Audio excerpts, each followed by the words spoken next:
Is it Nika? Nika? I feel like I'm saying that wrong. It's Hi, Nika. Nika. Yeah. Good. And we've got Bessie on, Ellie. We're just gonna get Bessie. Oh my goodness. Hello. Hi. It's great to see you. Good to see you. My goodness. I have kids now who are looking at going to USF in the near future. How crazy is that? Yay. Send them our way. Where are you living? Alabama. Oh, okay. Well, we got another good USF connection there. Yeah, that's right. Roll Tide. Roll Tide, baby. Oh, that's funny. well, we have kind of a short group of people on right now. I know some people are transitioning from work to home or home to work, wherever they're at, but we're just going to go ahead and get started. Dr. DK has choir to direct tonight at 7, so I don't want to keep him more, and there's already some friendly faces on board. So everyone who's online, if you don't know me, I'm Kayla Bell. I am the Director of Alumni and Annual Giving here at USF and a two-time grad, DeHoogh-Kliewer. And we have a web series called USF Perspective, which we are on now, where every other month we just take a little bit of time to focus on a department or an area on campus, and then also weave in some Christian thought and kind of not just what's going on, but how this ties to our culture of service. So tonight we have the famous or infamous Dr. David DeHoogh-Kliewer. I've been practicing saying that all day. I'm just going to refer to him as Dr. DK for the rest of the evening. So I am just going to hand it over to you, Dr. DK. And if you just want to introduce yourself, a little bit of background on how you ended up at USF, that'd be wonderful. Thank you, Kayla, and thanks to each of you for being here this evening. What a privilege for me to get to touch base with some alumni, um, which are so important to the University of Sioux Falls. I grew up in Kansas, musical family involved in church music and things like that. Went to my church school, which was kind of like USF, Bethel College down in North Newton, Kansas. And let's see, I went there on a music and basketball scholarship. And so I was involved in a lot of things.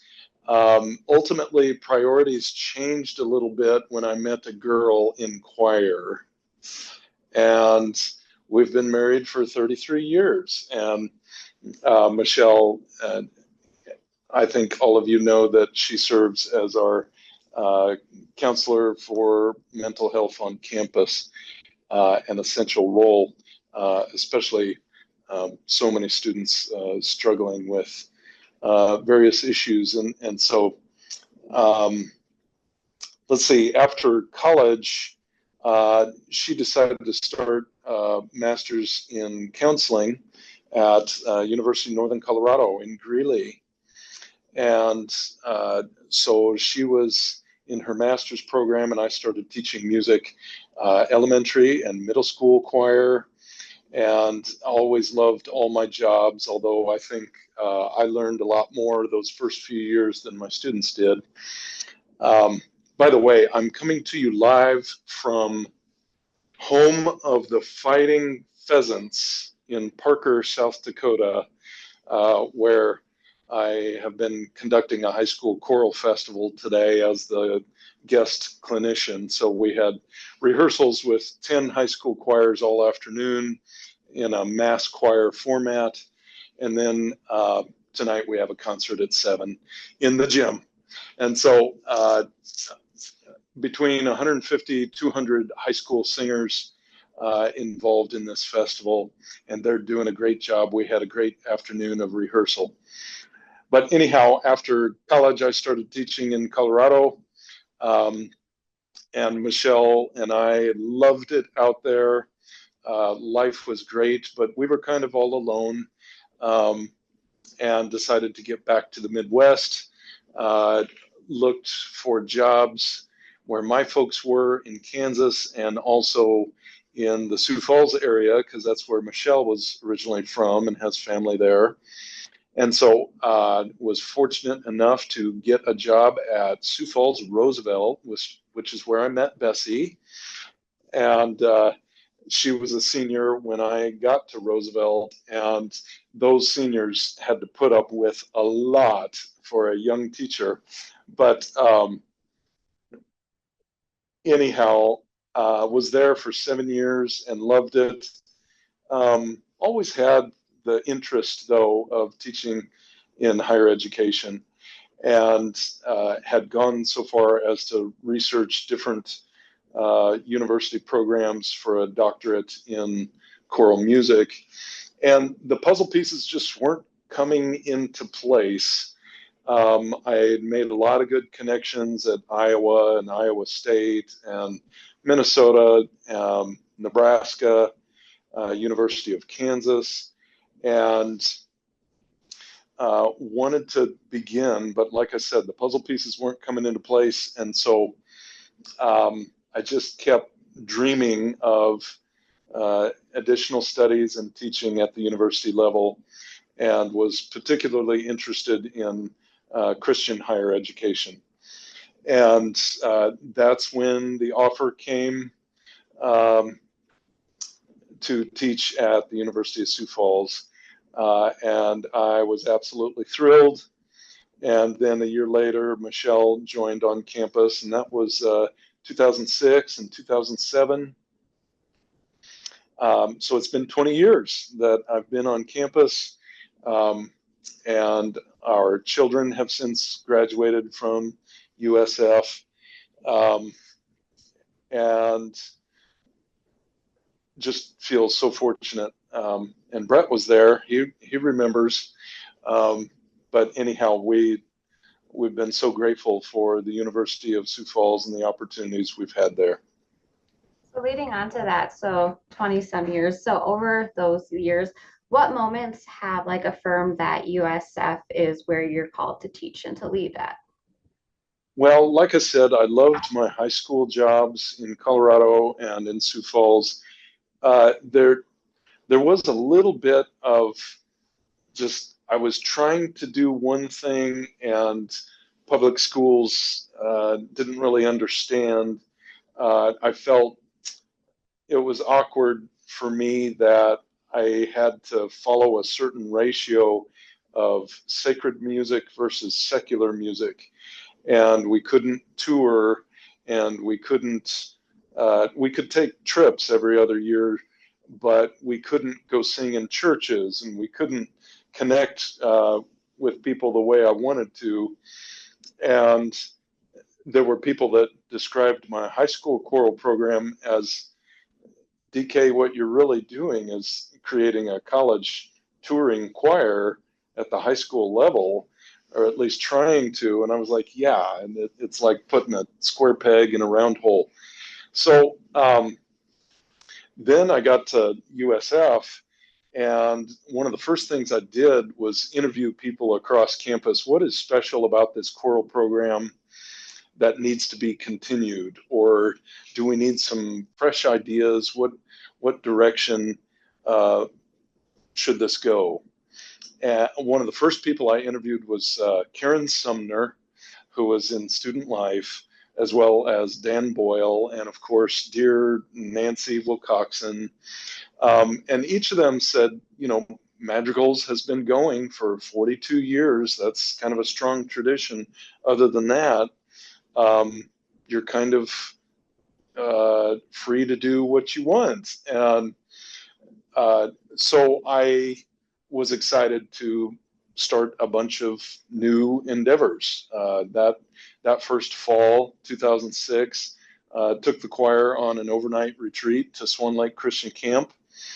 And that was not only a beautiful way to develop community within the ensemble, but it was a real spiritual experience. And coming from public schools, I hadn't really anticipated that students would want to pray. They would want to pursue almost liturgical experiences in the context of a choir retreat. And so I, once again, had a lot to learn about what the program needed and what the people involved appreciated. And it didn't take too long because, like I said, I was already kind of leaning in that direction and wishing I could program sacred music. In the words of Karen Sumner, I said, can I program like all sacred literature? And she said, oh, yeah, you can Jesus it up. This is USF. You can praise Jesus through music all day long. And so that's what we've done, and that's what we'll continue to do. Jesus it up. I love that. So, when you think back now as the chair, so how has the entire USF's music program changed, musically, spiritual, just from when you started? What is the evolution to where we are today? I've always been one who appreciates history, tradition, heritage. And so that's something that I've tried to recognize at USF. Um, and that's been the one constant, is an emphasis not only on sacred music, but how to inspire singers in order to inspire audiences. Uh, if we sing with accuracy, it can sound beautiful. If we sing with passion, it can move people. And actually, uh, one phrase that my students know that I use all the time is to sing a story. Everybody loves stories. And so that's really what we're doing with the USF Concert Chorale, the collegiate choir, the singing camerata, madrigal singers. Those are things that um, we have continued and strengthened over the course of a couple of decades. So this is kind of along the same, but like right now, are there any new opportunities or innovations in teaching music or performances that excite you right now, or things that you're kind of biting on? Like, I can't wait to do this with the students or the program. You know, so much of that work had been done upon my arrival when like I said, the program was open to trying new things. And so at that point, one of the first things we did that fall of 2006, I knew that board meetings were coming up and the president had a banquet in the dining hall. And so I approached Dr. Benedetto at the time and said, can the choir sing? You know, do you need a blessing for the meal? Can we show up? And he said, you want to do that? I said, absolutely. And the students were a little bit shocked too when I said, number one, we're going to sing a cappella.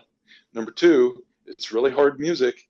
And number three, you're going to be spread out all over the dining hall and just sing your hearts out. And that's exactly what they did. And the board loved it for those fall board meetings back in 2006. The next day, or in the days to come, the weeks to come, I created a group called the University Singers. And that group was designed to tour high schools and during the month of January, during interim. And we have done that almost every year since 2006. Actually, the January of 2007. And so, so many students, current students at USF have approached me and said, you know, I came to USF because I heard the University Singers when they came to my high school and encouraged me to consider the University of Sioux Falls. And so University Singers has been just a real benefit to not only the choral program, but I think USF as a whole. It has, it's difficult to quantify, but at the same time, a lot of high school singers in particular ended up at the University of Sioux Falls because of their interactions with the university singers. We have continued touring every year, 1 year domestic, the next year international. And so that has proven very successful. So many students have taken advantage of those opportunities to experience educational travel, particularly across Europe. And we really consider that an opportunity to share our musical ministry. And I have about 1,000 stories about choir tours, whether it's across Europe or across this country. We've sung in Los Angeles and Orlando and DC and New York City, traveled to Denver and Chicago and a lot of the smaller towns in between. And so that's been such a privilege.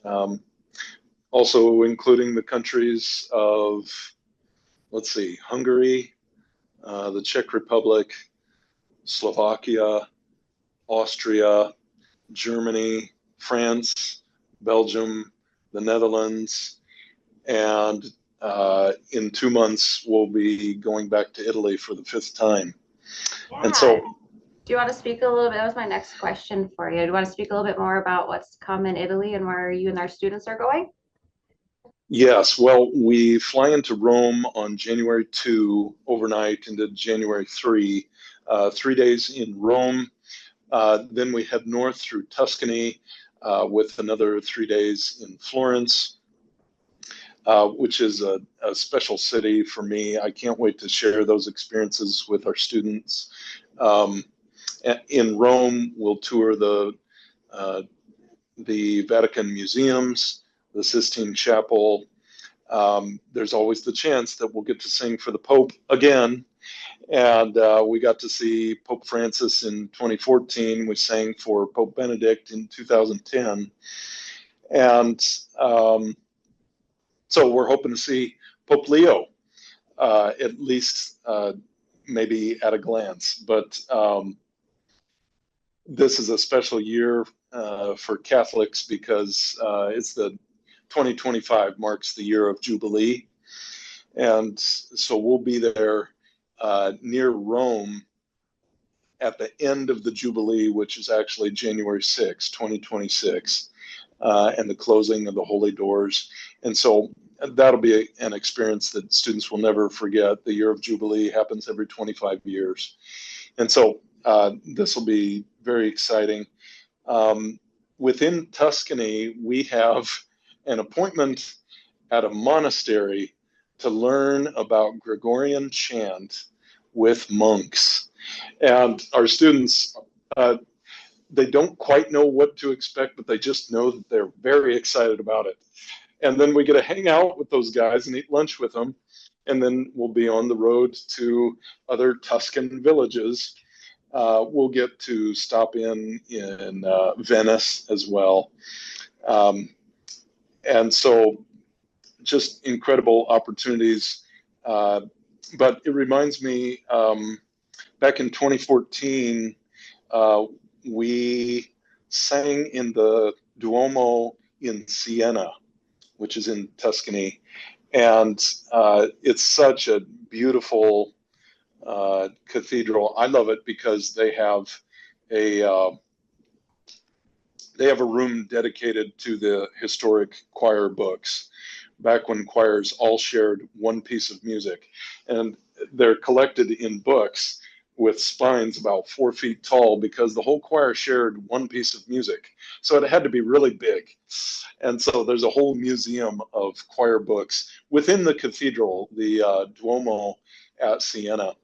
But once we were in the sanctuary and started singing Rachmaninoff's Bogorodice, and immediately a crowd gathers around us as we're singing this very reverent, beautiful piece. And when we were done, they would ask us questions like, where was the music coming from? What they thought they heard instruments, but it was just us a cappella singing. And the students kind of got a kick out of that because particularly in the cathedrals across Europe, we get to experience some of the most advanced acoustics available. Although St. Joseph Cathedral here in town, in Sioux Falls, that is very comparable to the cathedrals across Europe. We are so fortunate to get to sing there again on March 14. I'll talk more about our performance calendar a little bit later, but this upcoming Italian tour is just a home run. Very excited.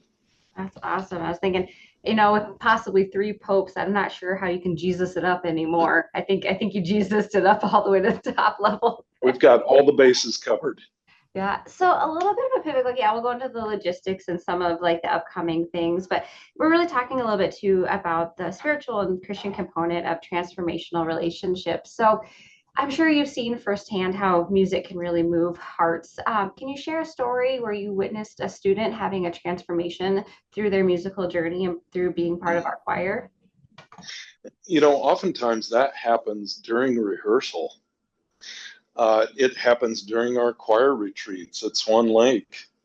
It happens while on tour, sometimes when we're collaborating with a choir from Assisi at St. Francis Basilica, or sometimes there's a basilica called Ognissanti in Florence, where we sing with a choir called Menura, which is a group of about 20 women. They're all about 30 years old now, but they've been singing together since they were in middle school and had the same conductor that whole time. And so we'll be singing with them again in January. And I remember the last time we sang at Ognissanti in Florence, one of my students came up to me and just gave me a big, booming bass voice. He gave me a bear hug and just said, this was the most incredible musical and spiritual experience I've ever had. I think there are a couple of reasons for that. We get to experience the reverence of holy places. We talk about the fact that houses of worship are set aside for that reverence, but we can literally experience that anywhere. But it seems like when it's so intentional in those cathedrals, that really can drive my students to tears. And we literally have to practice keeping our composure as we share these beautiful Christ-centered stories through music. And so those are some of the spots that come to mind. I've oftentimes told the story about one of our first times to Rome in 2010. We sang in a little church called San Eustachio. And San Eustachio is a special church for us, and we go back there every time because it's kind of an intimate basilica, and the altar itself is made out of glass, which actually serves as a tomb for San Eustachio. And he lived during the 800s. And so the first time my students walk into that church, they look at the altar and they say, okay, we're singing up there next to the dead guy? Yes, that's right. And so I have more stories about that place. But yeah, we're very fortunate to get to take our music ministry many places. But to answer your question, I feel like we have even more spiritual experiences during rehearsal than we do across the globe. But related to that, we incorporate service into every tour that we perform. We hope to serve the communities we visit through our music, but also as the hands and feet of Christ. And so we've done a little bit of everything. We've served agencies such as Habitat for Humanity. We've worked in soup kitchens, like in Bruges, Belgium.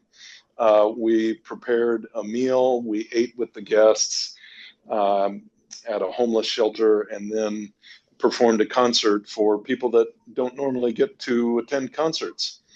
And those are special experiences when you can literally connect with the people with whom you are there to serve. So I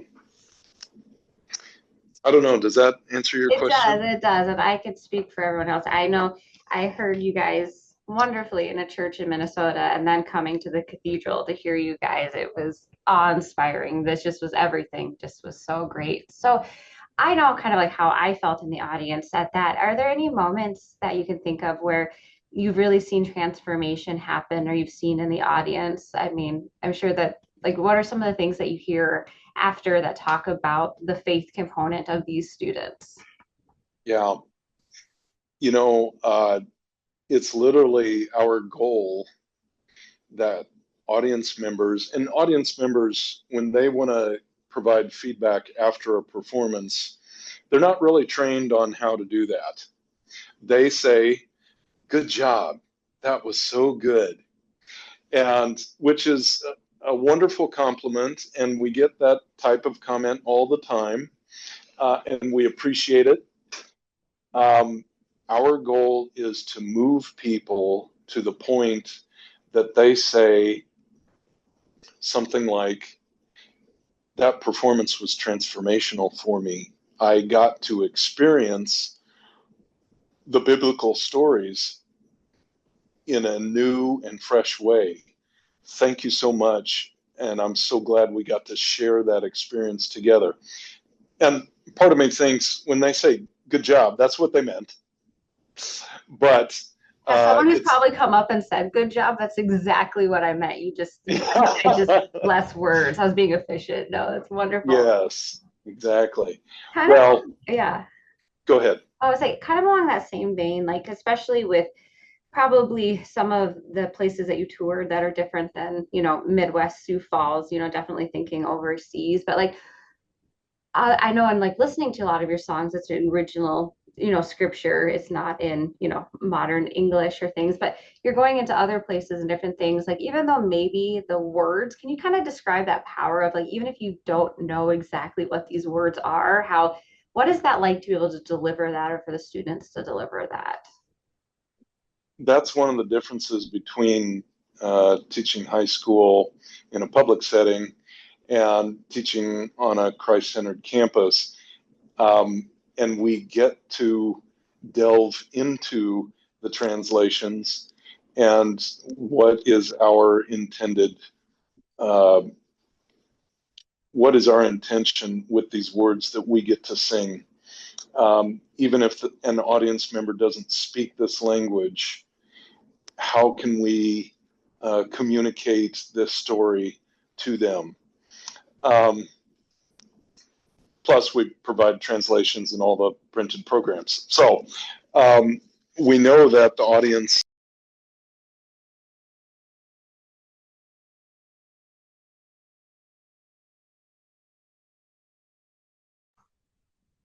I think Dr. DK might have kicked himself off on accident.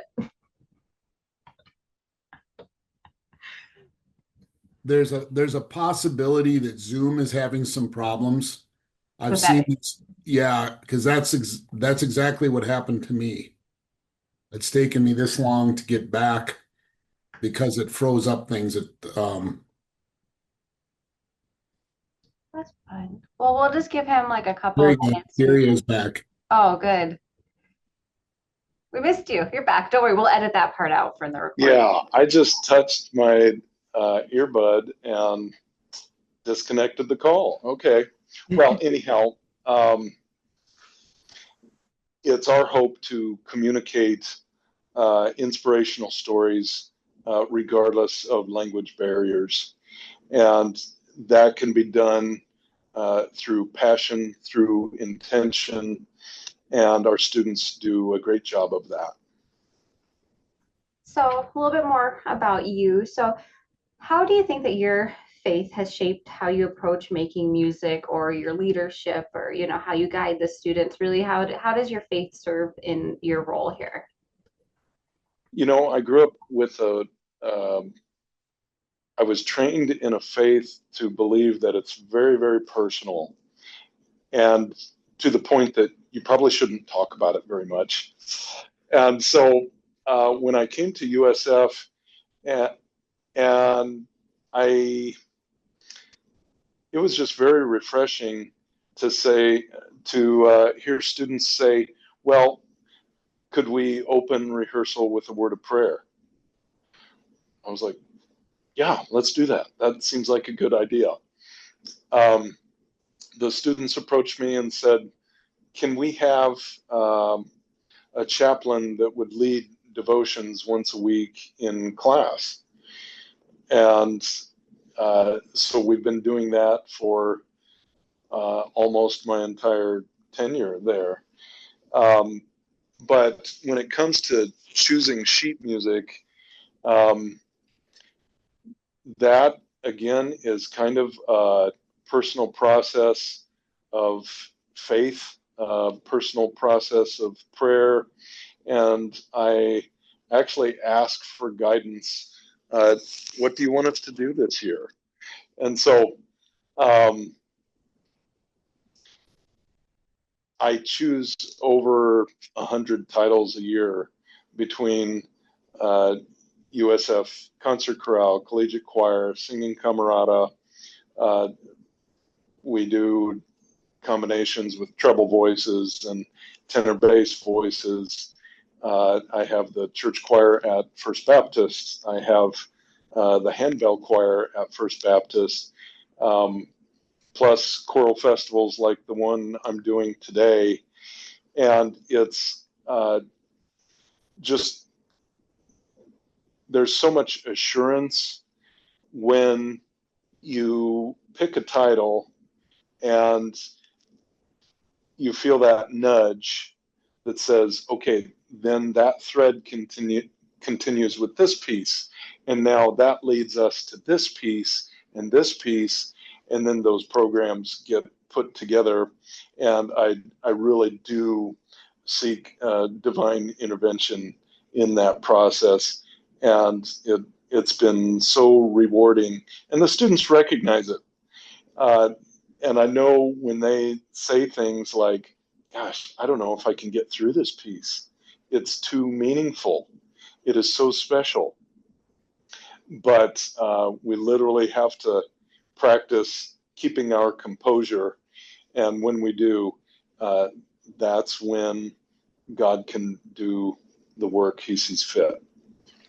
So before again we get into, and we can definitely share all the dates of upcoming and share how people could follow you throughout your journey in Italy. But as you look forward, like for our music department, what is your prayer for the impact it has on our current students who will be alumni and kind of just the broader, wider world that they're going to go into? What little piece of this 4 years of their life do you hope that carries with them from what you've instructed?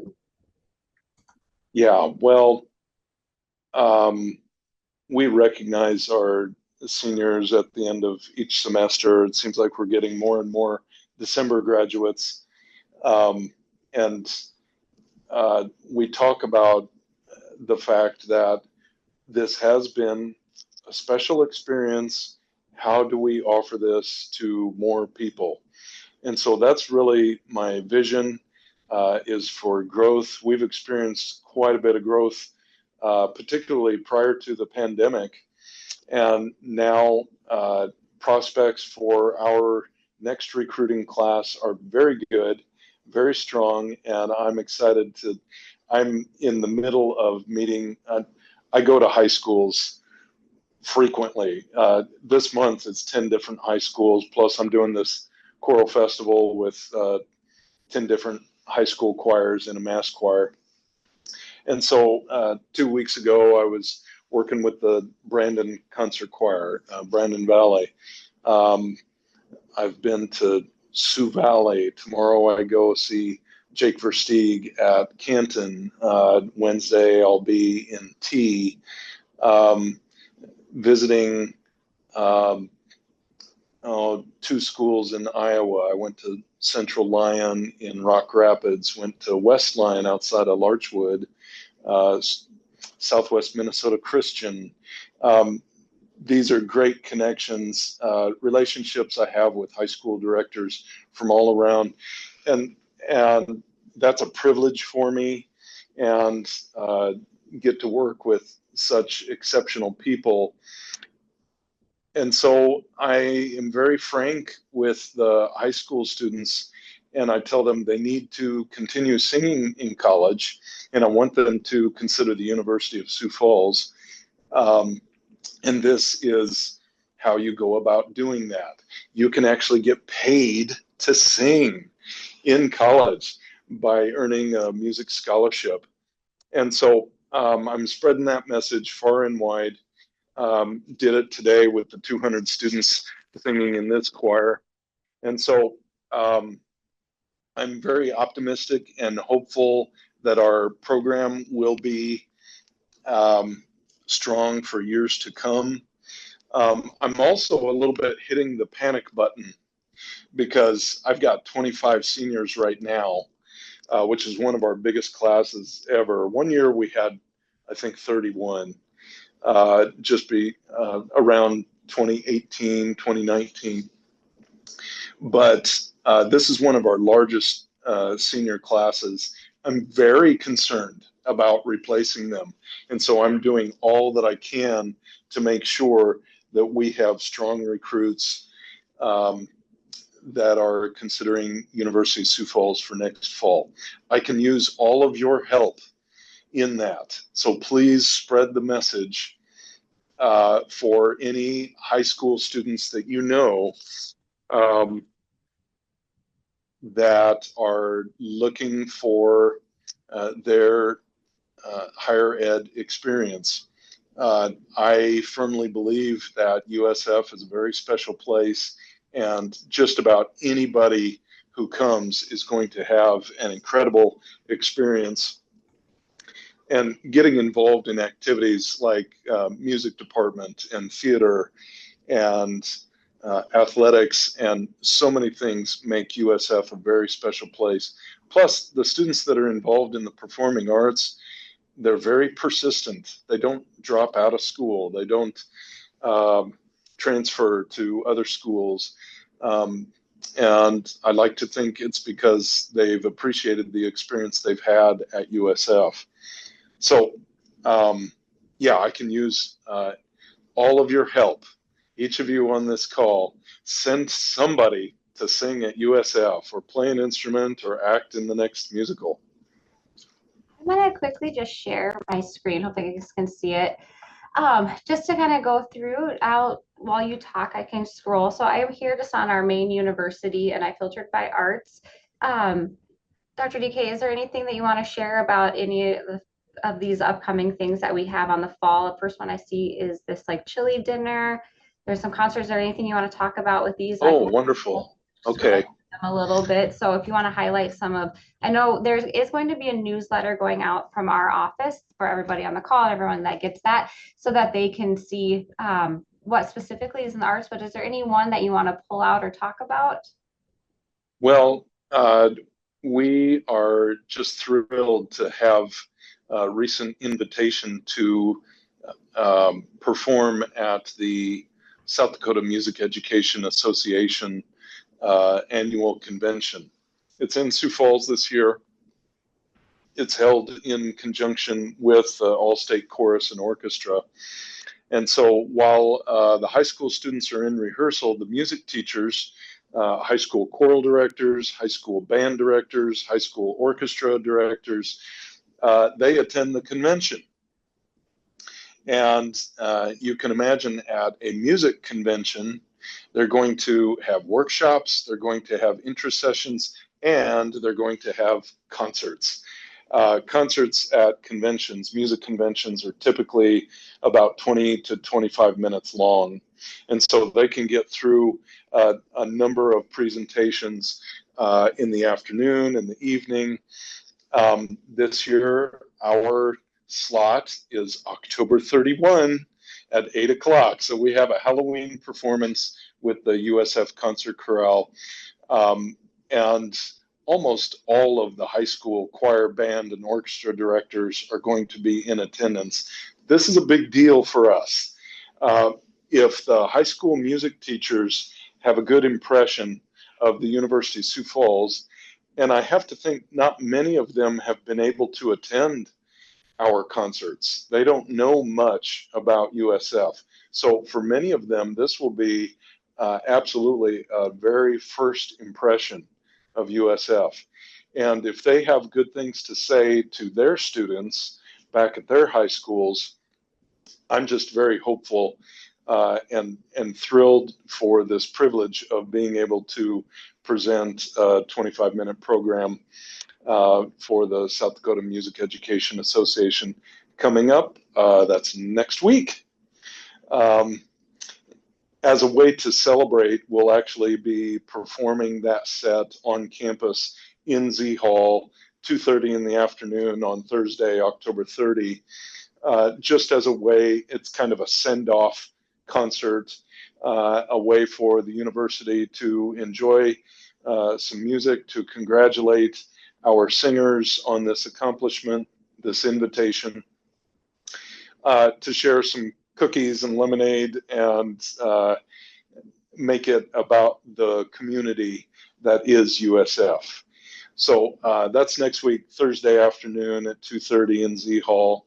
The next night, Friday night, October 31, we'll be at the Sioux Falls Convention Center presenting our program for almost all the high school music educators across the state. And then 2 days later, November 2, is our annual fall concert at First Baptist Church, followed by our fundraising chili and dessert dinner. And that's just a great way to celebrate the USF constituency. Our families and friends of the university get together, enjoy a meal, and raise some money to help send the choir to Italy. I'm super excited to see all of that. And I have to say, some of our choir students' parents are some of the best ambassadors that we have for our parents. I can't tell you how many I've talked to throughout just my year here that just rave about their students and the program that they're in. So I know you have a 7 o'clock, you have a whole bunch of students to go conduct. So we're just going to end with, is there any final thought, scripture, or piece of wisdom you want to leave with our group here tonight? Well, I have numerous favorite scriptures, but the one that comes to mind is John 14:27. Peace I leave with you, not as the world considers peace, but the peace of Christ. Do not be afraid. And we know that the Bible mentions fear and encouraging us to not be afraid, like 365 times. And so we get to talk about that in choir quite a bit. Several years ago, we prepared one of my favorite benediction pieces by Knut Nystedt, a Norwegian composer who lived for 99 years. I think he was born in 1915 and just died in 2014, 11 years ago. And that was quite a loss for the choral community. But one of my favorite pieces of his is, Peace I leave with you. And I think you have a video that we had prepared. That song, one of our faithful supporters, Dick and Shirley Barkus, had moved. We sang for them when they lived in Denver, and then they moved to Virginia Beach on the East Coast. And when Shirley, who had been a music major at Sioux Falls College about 60 years ago, and was a music teacher throughout her career, when she passed away, we wanted to reach out to that family and just express our condolences and express our gratitude for their continued support over the years. And so this was a way for us to reach out to them and express a message of peace. Awesome. Well, thank you again, Dr. DK, for chatting with all of us. For everybody, again, that's on the call, I'm working with Dr. DK now to send out a newsletter that has the exact dates of the arts in the choir that he was talking about. Always follow them on Facebook, Instagram. I'm sure you'll be posting things as you travel, and we'll try to link a lot of things to our alumni account. So thank you again, Dr. DK. Thank you for everybody that spent some time with us. So as he shared, I am going to close us out by playing a video and some of the music from this. And whenever you're ready, when the song is done, you can sign off. And just again, thank you for everybody. Here's your chance while I'm hitting the play button if you want to give them a shout out and say hi while I figure out the play button.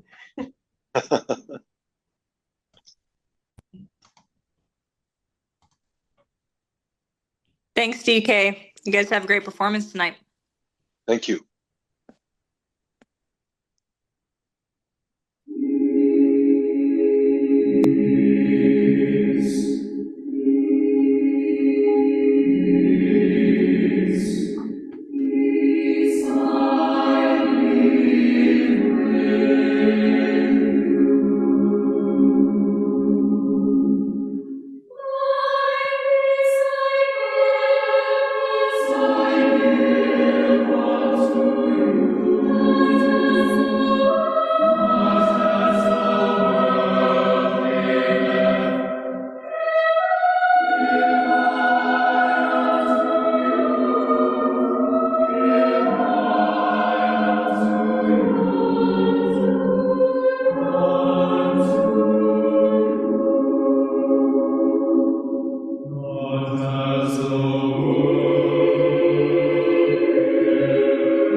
Beautiful as always.